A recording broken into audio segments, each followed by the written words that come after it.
본질에는 일치를, 비본질에는 관용을 이라는 제목으로 하나님 말씀 전합니다. 우리 교회가 평남로에 강남시찰회에 소속되어 있습니다. 우리 강남시찰 목사님들은 두 달에 한 번 조찬 모임을 하면서 서로 교제하고 또 교회 상황도 나누고 또 서로를 위해서 기도도 하고 그런 교제 시간들을 갖습니다. 그런데 한 번은 어떤 목사님께서 자신의 목회적 고민을 토로하신 적이 있습니다. 교회가 처음 개척될 때부터 개혁적인 교회, 대한민국에서 가장 개혁적인 교회를 세우겠다라고 하는 목적을 가지고 평신도들이 중심이 돼서 세운 교회가 있습니다. 그래서 모든 것을 민주적인 방법으로 교회의 의사결정을 하겠다라고 목표를 가지고 평신도들이 회의들을 통해서 교회의 방향성과 비전을 바라보고 이렇게 사역들을 이루어가는 교회입니다. 목사님께서 부임하신 지 10년이 넘은 걸로 아는데요. 목사님께서는 그냥 설교만 할 뿐 교회의 어떤 행정이나 방향성이나 비전이나 어떤 사역에 대한 것들을 전혀 말하지 못한다는 것입니다. 그러다 보니까 전부 모든 것이 다수결의 원칙에 의해서 교인들이 이렇게 갑시다, 많은 사람이 그렇게 요구하면 그쪽으로 가는 거예요. 그러다 보니까 교회의 방향성이 자꾸 산으로 가고 여러 가지 어려움들이 있어서 이 교회가 이대로 놔두면 안 되겠다 해서 목사님이 처음으로 마음을 먹고 우리 교회가 진짜 개혁되어지려면 성경적인 방향으로 가야 한다라고 말씀을 한번 하셨대요. 그랬더니 교인들이 목사님은 그냥 가만히 계시고 설교나 하시고 우리가 알아서 할 테니까 우리 교회는 민주적인 교회지 목사가 끌고 가는 교회가 아니라고 했다는 것입니다. 자신들은 대한민국에서 가장 개혁적이고 가장 앞서 나가는 교회라고 하는 그런 자부심을 교인들이 가지고 있다는 것이죠. 여러분은 이 교회가 개혁적인 교회라고 생각하십니까? 이 교회가 놓친 부분이 있죠. 그게 뭐냐? 교회는 민주주의가 아니에요. 민주주의라고 하는 것은 사람이 주인 된다는 거예요. 사람이. 그래서 근본적으로 민주주의는 인본주의입니다. 그러므로 교회는 뭐냐? 민주주의가 아니라 신본주의죠. 하나님이 주인 되셔서 하나님의 뜻이 실현되는 곳이 교회가 되어야 합니다. 아무리 많은 사람들이 동의하고 찬성해도 그것이 하나님의 뜻이 아니면 교회는 그쪽으로 가면 안 되는 것입니다. 이스라엘 백성들 하나님이 민주적인 방법으로 그들을 인도하셨습니까? 하나님께서 사람 목자 모세를 보내셔서 하나님이 원하시는 방향으로 그들을 인도해 가셨죠. 하나님의 뜻이 있었기 때문에 빨리 갈 수 있는 길이 있었지만 효율적이고 인간적으로는 일주일 만에 가나안 땅에 갈 수 있는 그 길을 버리고 거칠고 험한 길, 하나님의 뜻 가운데서 돌려서 광야길로 하나님이 그들을 인도해 가신 것이죠. 만약에 대다수의 사람들의 의견을 묻고 민주적인 방법으로 그들이 나아갔다면 어쩌면 출애굽도 못했을 거예요. 이 먹고 살기 좋은 곳에서 왜 나가냐 우리가? 어쩌면 홍해도 못 건넜을 겁니다. 야, 홍해가 막고 있네? 야, 돌아가자 잘못 나왔다. 하나님이 뜻이 그렇다면 대다수가 반대해도 교회는 그 길로 가야 하는 것이죠. 이를 위해서 하나님께서는 교회 공동체에 영적 지도자들을 세워주시고 교회가 하나님의 뜻에 이끌려 갈 수 있도록 영적 지도자들을 통해서 인도해 가시는 것입니다.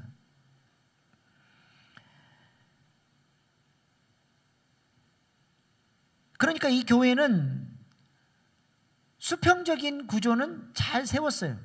모든 평신도들이 교회를 위해서 사역해야 되고 왕같은 제사장으로 섬겨야 된다라고 하는 그런 수평적인 구조는 잘 세웠지만 뭘 놓쳤어요? 수평적인 구조뿐만 아니라 교회 안에는 수직적인 구조도 있는 것이죠. 바로 그 수직적인 구조를 놓친 것입니다. 머리이신 그리스도가 마디를 통해서, 영적 지도자들을 통해서 사람 목자로 교회를 하나님의 뜻 가운데로 인도해 가도록 하시는 거죠.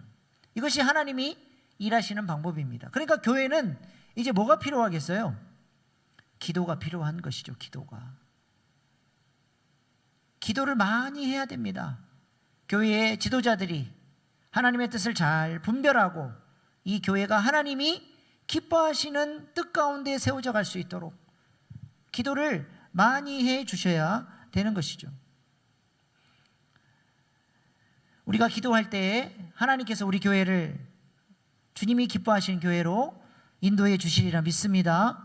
오늘 본문 말씀이 바로 이런 교회의 수평적이고 수직적인 구조를 잘 보여주는 본문입니다. 사울과 바나바는 1차 전도 여행을 은혜 가운데 잘 마쳤습니다. 사도 바울이 돌에 맞아 죽는 그런 고난의 시간도 있었지만 그만큼 하나님께서 많은 열매들을 주셨죠. 많은 이방인들이 주님께로 돌아왔고 또 바울과 함께할 수 있는 디모데와 같은 동역자도 하나님이 세워주시고 갈라디아 지역에 교회를 세워서 이제 앞으로 하나님께서 갈라디아 교회를 통해서 놀라운 일들을 이룰 수 있도록 많은 믿음의 세대들이 그 교회를 통해서 일어나게 되는 그런 은혜의 열매들을 하나님이 1차 전도 여행을 통해서 주셨습니다. 그렇게 안디옥으로 돌아왔는데 얼마 안 있어서 안디옥 교회에 큰 문제가 생겨나게 됩니다. 예루살렘에서 내려온 어떤 사람들이 할례를 받아야 구원받는다. 이방인들이 구원받으려면 할례를 반드시 받아야 한다라고 주장하기 시작한 것이죠. 오늘 본문 1절 말씀 보시겠습니다. 시작. 어떤 사람들이 유대로부터 내려와서 형제들을 가르치되 너희가 모세의 법대로 할례를 받지 아니하면 능히 구원을 받지 못하리라 하니. 네, 할례를 강조했던 저 어떤 사람들은 누굽니까?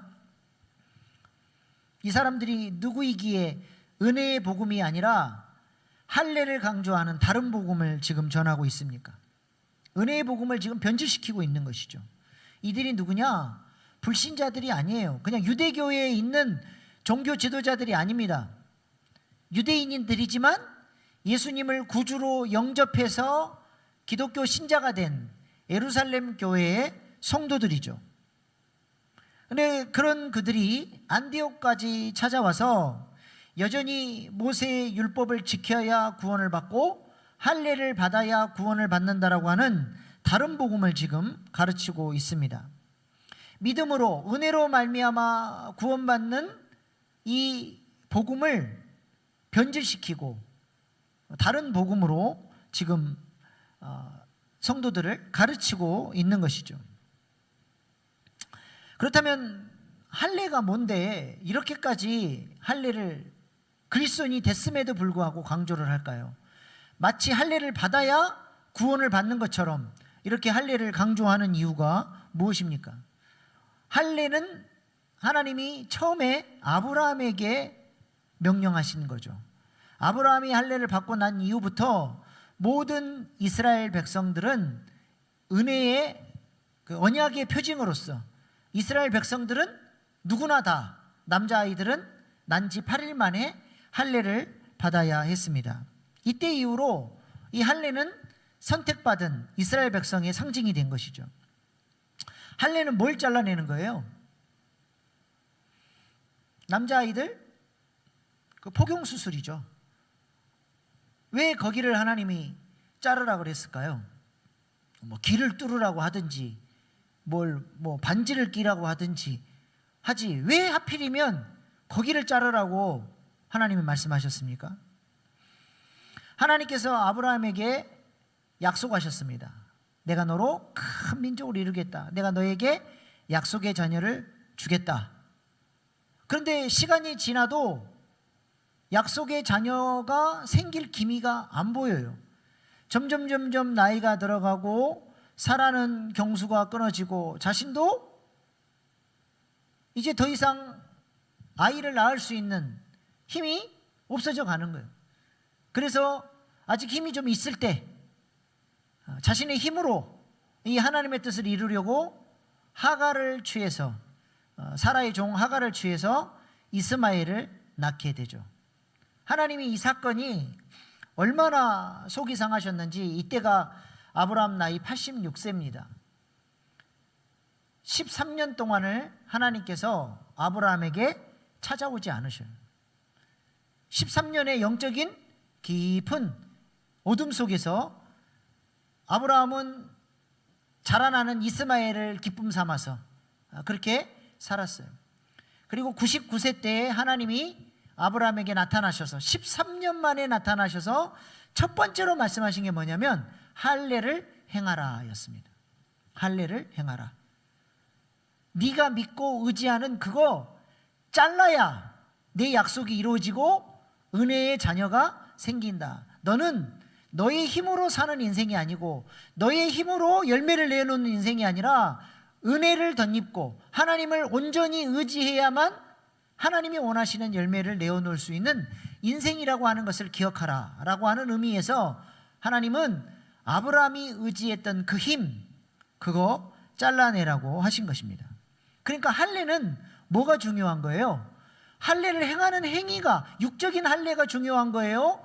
마음으로 나를 의지하고 내 힘을 의지하고 나를 자랑하고 하나님보다 다른 것을 더 의지하는 그것을 잘라내는 게 중요해요. 뭐가 더 중요해요? 육적 할례보다 마음의 할례가 중요한 거예요. 나는 하나님이 없이는 살 수 없습니다. 하나님이 내 인생의 주인 되셔야 됩니다. 하나님의 은혜를 주시지 않으면 나는 오늘 하루도 살 수 없고, 오늘 이 시간에도 은혜 주시지 않으면 저는 승리할 수 없고, 주일날 은혜 주시지 않으면 나는 일주일을 살아낼 수 없습니다. 하나님 제게 은혜를 주십시오. 저는 하나님이 필요합니다. 그렇게 간절히 사모하는 마음이 뭐냐? 할례 받은 마음이에요. 여러분은 마음의 할례를 받으셨습니까? 마음의 할례 받으셨어요? 우리는 종교 의식으로는 마음의 할례를 받겠다고 하나님 앞에 약속을 했어요. 그게 뭐예요? 세례예요. 세례. 세례를 통해서 나는 세상을 의지하지 않고 하나님을 의지하겠습니다. 하나님의 말씀대로 살겠습니다. 하나님의 말씀의 원칙을 따라서 하나님만 내 인생의 왕으로 모시겠습니다. 그래서 오늘 우리가 이렇게 모여라 기도회로 월상 예배를 드리는 이유가 뭐예요? 왜 제가 자꾸 몰삭을 강조하고 모여라를 강조하는 이유가 뭡니까? 첫 시간을 하나님께 구별하라 그랬잖아요. 첫 것을 구별하는 것이 하나님의 주인 되심을 인정하는 거예요. 7월의 첫 시간을 구별해 드림으로써 7월 전체의 주권을 왕이신 하나님께 우리가 구별해 드리는 것이죠. 그래서 우리가 지금 이렇게 월상 예배를 드리는 것도 할례 받은 자의 마음으로 드리는 것이죠.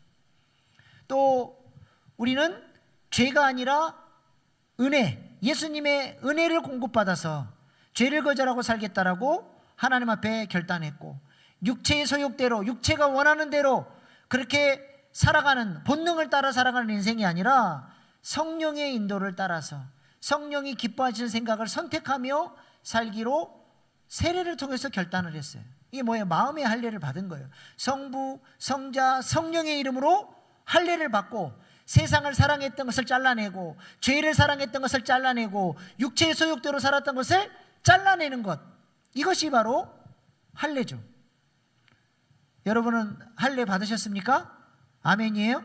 우리가 그 할례 받은 자답게 이제 살아야 되는 것이죠. 그래서 사도 바울은 우리가 육적 할례가 중요한 게 아니라 마음의 할례가 중요하다. 이방인들에게 할례를 구원의 조건으로 강조하지 마라. 구원은 예수님을 믿는 믿음, 은혜로 받는 것이고, 그렇게 은혜 받은 사람들이 하나님의 사랑에 감동해서 자발적으로 마음의 할례를 받고 이제는 거룩하게 살겠다고 결단하는 것이 할례지, 육적으로 할례 받는 게 그게 뭐가 중요하냐, 그거 강조하지 말라라고 사도 바울은 강조를 하죠. 그래서 로마서 4장에도 아브라함이 의롭다 인정받은 때가 언제냐, 그가 할례 받았기 때문에 의롭다 인정받았냐, 그가 이삭을 바쳤기 때문에 의롭다 인정받았냐, 그게 아니라는 거예요. 아브라함이 언제 의롭다 인정받았어요? 믿음으로 의롭다 인정을 받았어요. 창세기 15장 6절 시작. 이 여호와를 믿으니 여호와께서 이를 그의 의로 여기시고. 아브라함이 어떻게 의를 얻었어요? 믿음을 통해서. 그 은혜를 믿었더니, 예수님 하나님께서 주신 그 은혜의 약속을 믿었더니 의롭다 인정해 주셨다. 봐라, 아브라함도 할례를 통해서 의로워진 게 아니라 믿음으로 의로워지지 않았냐라고 사도 바울이 유대인들에게 이 아브라함을 근거로 얘기를 하는 거예요. 그래서 갈라디아서에서도 이렇게 얘기를 하죠. 3장 17절 시작. 내가 이것을 말하노니 하나님께서 미리 정하신 언약을 430년 후에 생긴 율법이 폐기하지 못하고 그 약속을 헛되게 하지 못하리라. 유대인들이 율법을 자꾸 강조해요. 율법을 지키고 할례를 지켜야 의로워진다라고 얘기하는데 지금 뭘 얘기하고 있어요? 아브라함이 믿음으로 의로워졌다라고 하나님이 선언하신 이후에 할례와 율법의 규정은 언제 하나님 말씀하셨어요? 시내산에서 430년 후에 하나님이 말씀하셨다. 율법으로 의로워지는 것이 아니다라고 강조하고 있는 것이죠. 그런데 믿음으로 구원받은 하나님의 백성들, 예루살렘 교회 교인들조차도 여전히 유대교의 그 껍질을 벗지 못하고 지금까지 자기들이 신앙생활 해왔던 방식, 자기들이 중요하다고 생각하는 것들, 삶의 방식을 가지고 자기들에게 익숙한 것을 이방인들에게도 강요를 하는 거예요. 마치 이것이 진리인 것처럼. 진리가 아닌 것을 진리라고 강조하고 교회를 어지럽히니 사도 바울이 화가 나는 것이죠. 그래서 오늘 본문 2절에 보니까 어떤 일이 일어났어요? 적지 않은 다툼과 변론이 일어나게 됩니다. 싸웠다는 말이야, 다 한마디로. 한번 읽어보십시다. 시작. 바울 및 바나바와 그들 사이에 적지 아니한 다툼과 변론이 일어난지라. 형제들이 이 문제에 대하여 바울과 바나바와 및 그 중에 몇 사람을 예루살렘에 있는 사도와 장로들에게 보내기로 작정하니라. 네. 이 문제 때문에 결국 큰 다툼과 변론이 일어나게 돼요. 사도 바울과 바나바는 믿음으로 우리가 의로워진다라고 강조를 하고, 예루살렘에서 내려온 사람들은 아니다, 예수님의 은혜도 필요하지만 플러스 할례가 있어야 된다 라고 강조하는 것이죠. 그래서 사도 바울과 바나바는 뭘 결정합니까? 이 문제를 우리끼리 싸우지 말고 영적 권위가 있는 사도들에게, 하나님이 세우신, 예수님이 세워주신 영적 질서, 우리 영적 리더들인 사도들에게 이 문제를 의뢰하자라고 결정을 합니다. 사실 사도들도 유대인들이고 또 친유대적인 성향을 여전히 사도들조차도 가지고 있죠. 어쩌면 사도 바울의 편을 안 들어줄 수도 있는데, 그럼에도 불구하고 사도 바울은 이 문제를 영적 지도자들에게 물어보고 그들과 함께 이 문제를 결정하려고 했다는 것이죠. 이것이 사도 바울의 강점 중에 하나예요. 하나님이 사도 바울을 쓰신 이유 중에 하나이기도 합니다. 사실 예루살렘 교회의 영적인 촛대가 안디옥 교회로 넘어왔잖아요. 지금 세계 열방의 복음을 주도하고 있는 사람은 사도 바울이에요. 하나님이 지금 사도 바울을 쓰고 계셔요. 그러면 사도 바울이 충분히 교만할 수 있었습니다. 하나님이 나를 통해서 지금 구속사를 이루어 가신다, 그 구속사의 산맥이 나에게로 넘어왔다, 그럴 수 있는데, 항상 사도 바울은 겸손하게 자신의 선교 보고를 예루살렘 교회를 찾아가서 보고하고 사도들의 영적 권위를 인정하고 사도들로부터 지지를 받고 기도 제목을 전달하고 자신을 위해서 기도해달라고 하고 사도들의 후원을 받아가면서 영적인 지지를 받아가면서 사역하려고 했다는 거예요. 이 교회의 영적인 질서를, 이 수직적인 구조를 사도 바울은 잘 이해하고 있었기 때문에 그렇습니다.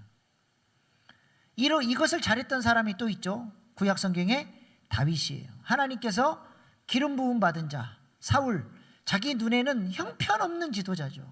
그럼에도 불구하고 하나님이 세우신 질서이기 때문에 순종하려고 애를 썼던 것이죠.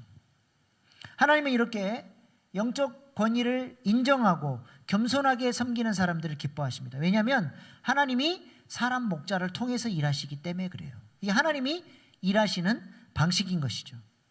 그렇게 해서 예루살렘 교회로 이 문제를 이제 가지고 갑니다. 그랬더니 어떤 반응들이 나옵니까? 오늘 본문 5절 말씀 보세요. 시작. 바리새파 중에 어떤 믿는 사람들이 일어나 말하되 이방인에게 할례를 행하고 모세의 율법을 지키라 명하는 것이 마땅하다 하니라. 네, 이 문제가 교회 안에서 이제 화두가 되고 토론이 시작이 되니까 바리새파 중에서 예수를 믿고 예루살렘 교회 교훈이 된 사람들, 여전히 그 유대주의의 색깔을 강하게 갖고 있는 그 사람들이 이때가 기회다.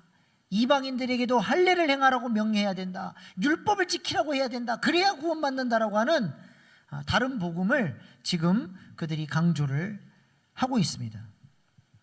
이 일로 인해서 예루살렘 교회 안에서도 여러 다양한 의견들이 나오고 변론들이, 토론들이 일어나게 되죠. 이때 베드로가 일어나서 이야기를 합니다. 여러 말들이 오고 가는데 이제 지도자급인 베드로가 좀 조용하라고 내가 얘기하겠다라고 이제 이야기를 하죠. 베드로가 무슨 얘기를 했습니까? 자신이 경험했던 고넬료 사건을 다시 한번 간증을 하는 거예요. 내가 환상을 통해서 우리 유대인들에게는 도저히 용납이 되지 않는 부정한 동물을 주님이 잡아먹으라고 하셨다.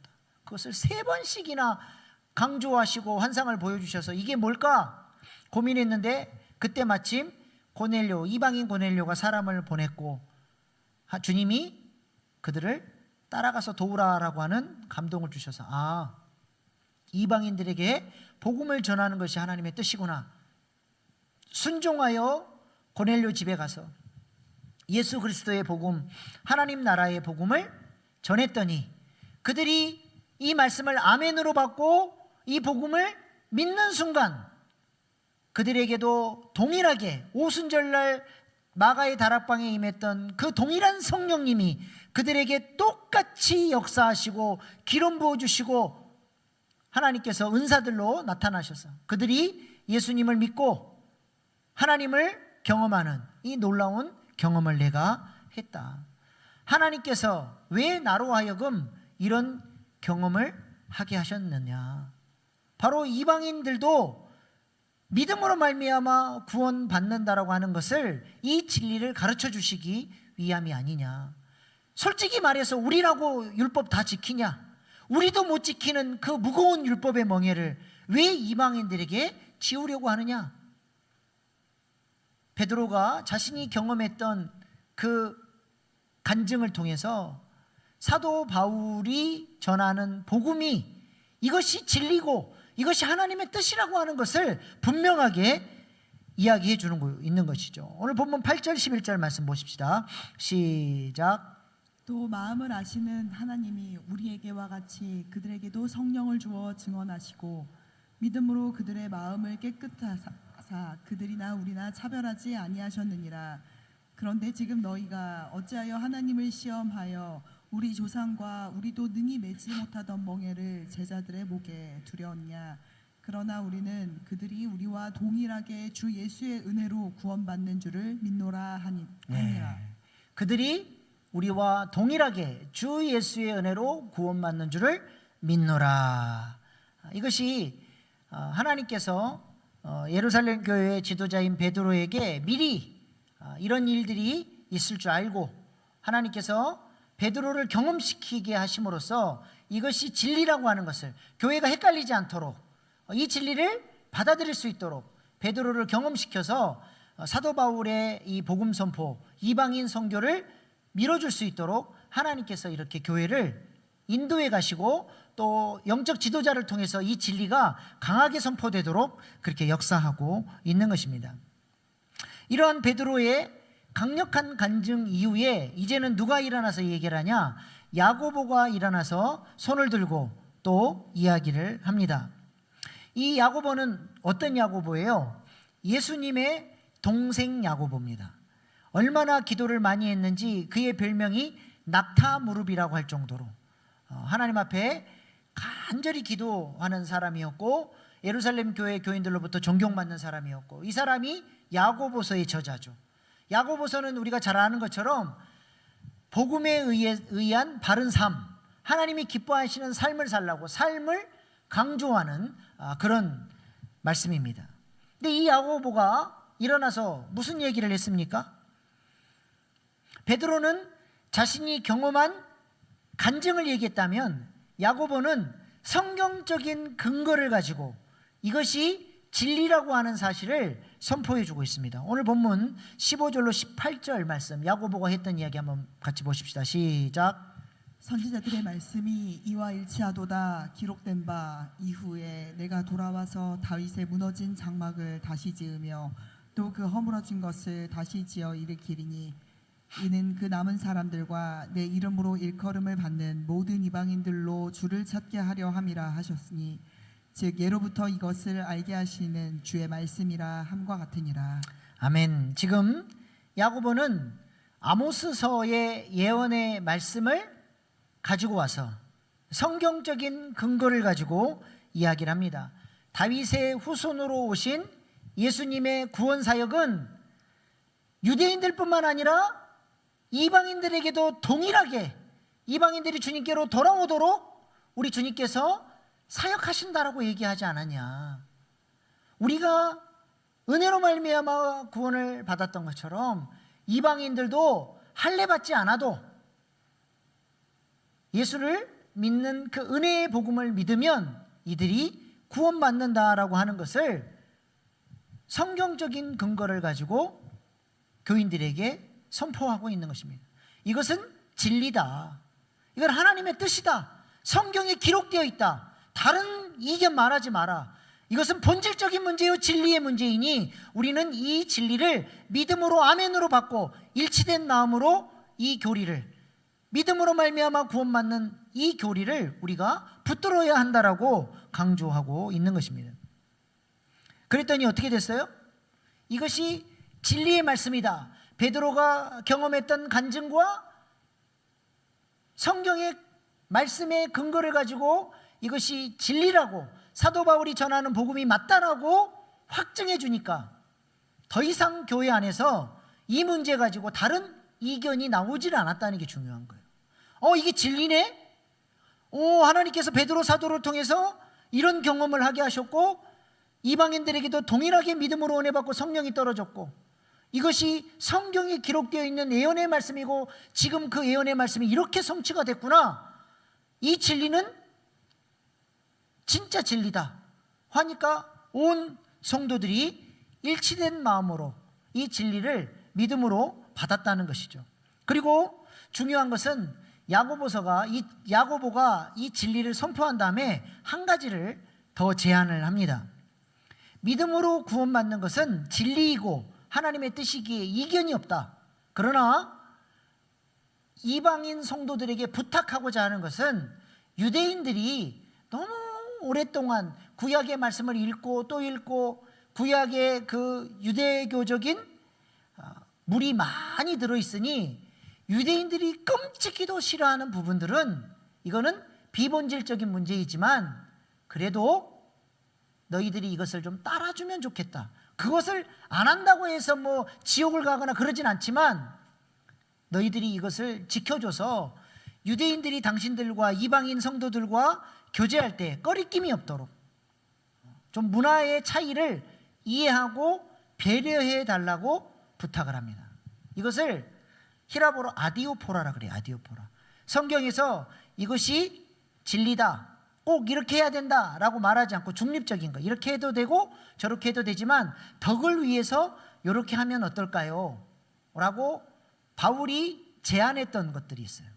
마찬가지로 교회 안에서도 뭐 찬양을 어떻게 할 것인지, 뭐 예배 순서는 어떻게 할 것인지, 복음의 진리는 이견이 있을 수 없죠. 그거는 뭐 하나님의 뜻이니까 우리가 아멘으로 일치하게 받아야 되지만 다른 부차적인 부분들은 좀 양보도 하고, 나는 평생 신앙생활을 이렇게 해왔지만 좀 이것이 교회에 덕이 되고 유익이 된다고 하면 조금 내려놓을 수도 있고 내 주장을 내려놓기도 하고 양보도 하고 하면서 하는 거예요.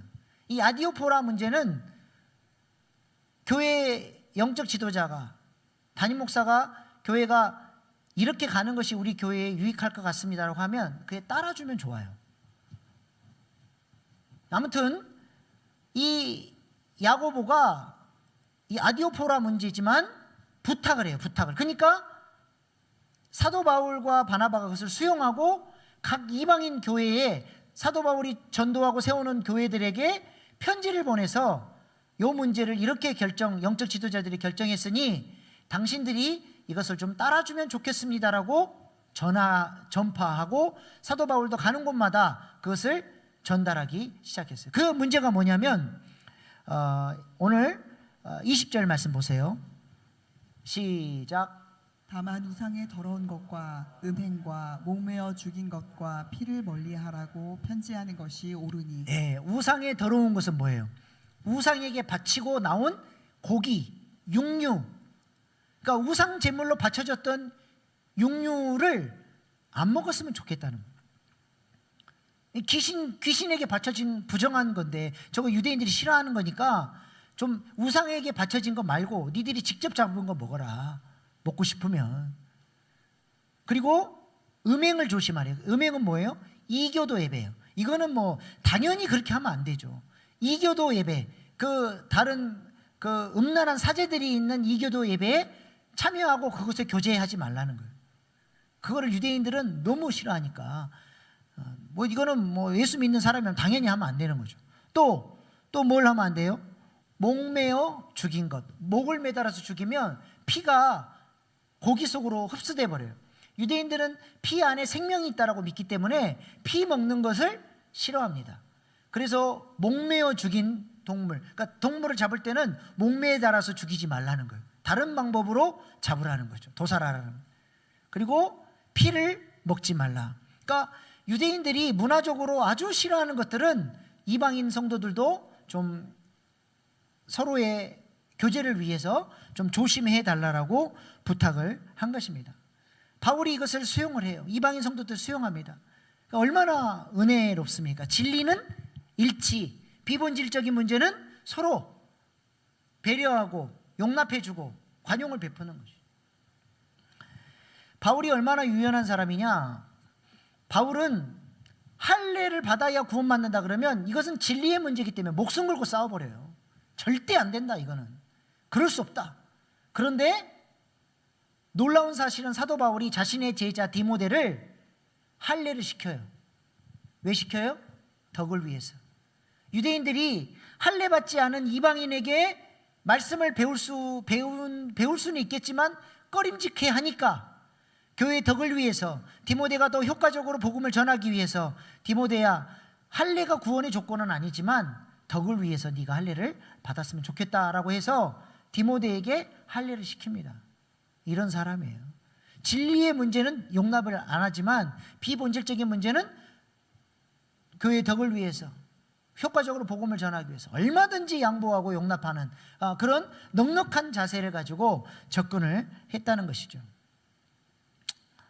이렇게 양보하고 코드를 맞춰주고 교회의 덕을 세워나가는 사람이 어른이에요. 성숙한 그리스도인들이 믿음이 연약한 지체들을 돕기 위해서, 그래서 우상 제물도 조심하고 그들이 상처받지 않도록 말도 조심하고 행동도 조심하고 그렇게 비본질적인 문제들을 양보해가면서 하는 것이 성숙한 그리스도인의 모습이라고 하는 것입니다.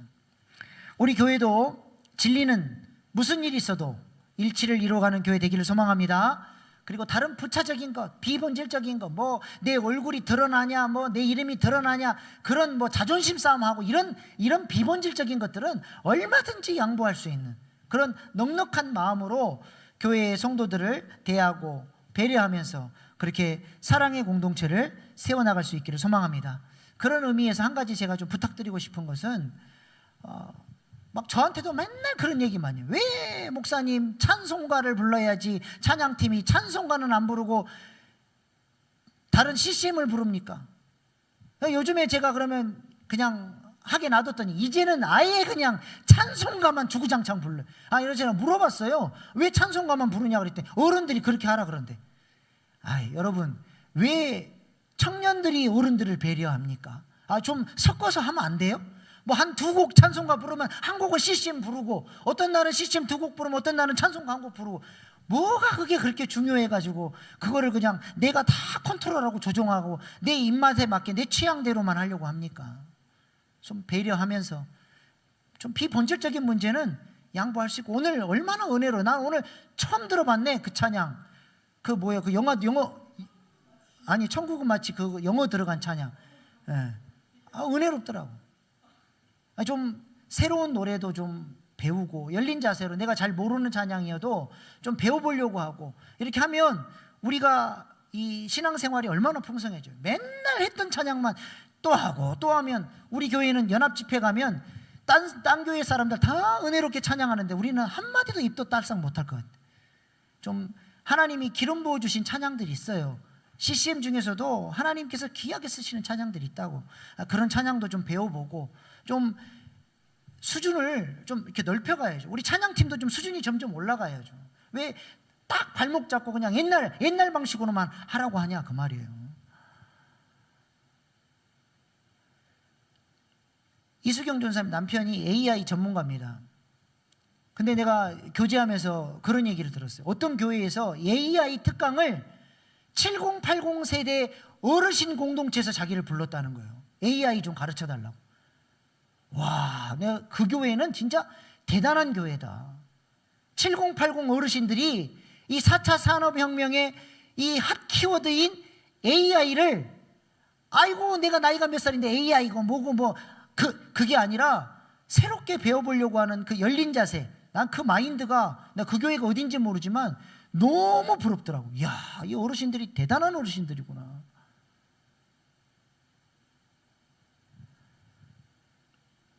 내가 편한 것, 익숙한 것, 그것만 고집하면 안 돼요. 유대인들이 그래가지고 자꾸 할례를 강조한 거 아닙니까?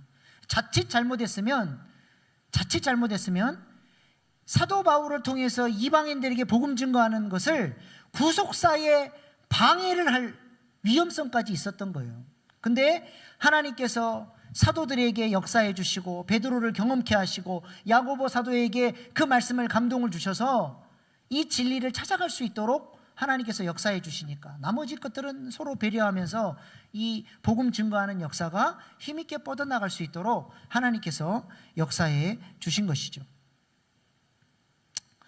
그래서 사도 바울은 유대인을 배려하고, 유대인들은 또 이방인을 배려하고, 이방인들은 유대인을 배려했을 때 이 놀라운 구속사의 역사가 이루어진 줄로 믿습니다. 우리 교회도 본질에는 일치를, 비본질에는 관용의 자세를 가지고 주님께서 기뻐하시는 교회로 더욱더 새롭게 세워져 갈 수 있기를 소망합니다. 아멘. 기도하겠습니다.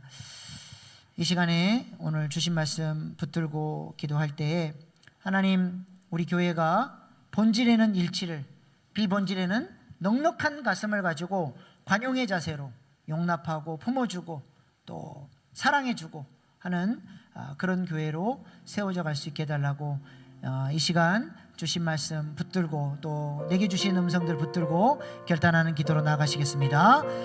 주여 주여 주여